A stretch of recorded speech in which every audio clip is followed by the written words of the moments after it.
हिंसक आंदोलनातील गुन्हे मागे घेता येणार नाही असं गृहमंत्री फडणवीसांनी म्हटलेलं आहे। तर गुन्हे मागे न घेतल्यास आंदोलन सुरूच राहणार असा इशारा मनोज जरांगे पाटलांनी दिलाय।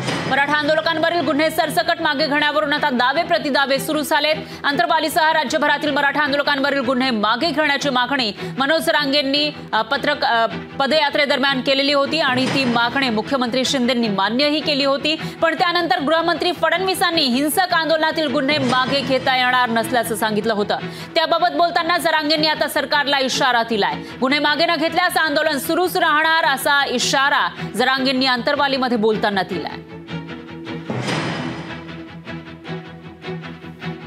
गुन्हे मागे घेण्याचा आदेश आम्ही दिलेला आहे आणि आंदोलनातले जे काही गुन्हे आहेत मग ते अंतरवाली सराटीचे असो किंवा इतर ठिकाणचे असो ते गुन्हे निश्चितपणे मागे घेतले जातील। मात्र घर जाळण्याचे गुन्हे असतील, पोलिसांवर ज्या ठिकाणी ज्यांनी थेट हल्ला केलेला आहे किंवा डायरेक्ट आग लावली आहे, सरकारी बसेस जाळलेल्या आहेत, असे जे काही गुन्हे आहेत त्या गुन्ह्यांच्या संदर्भात आपल्याला माहिती आहे की कोर्टाचाच आदेश आहे की असे गुन्हे कोर्टाच्या आदेशाशिवाय परत घेता येत नाही। बाकी सगळे जे गुन्हे आहेत आंदोलनातले ते सगळे आम्ही परत घेतो।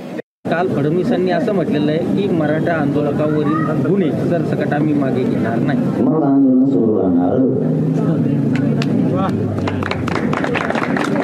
मागे नाही घेणार, सुरू राहणार।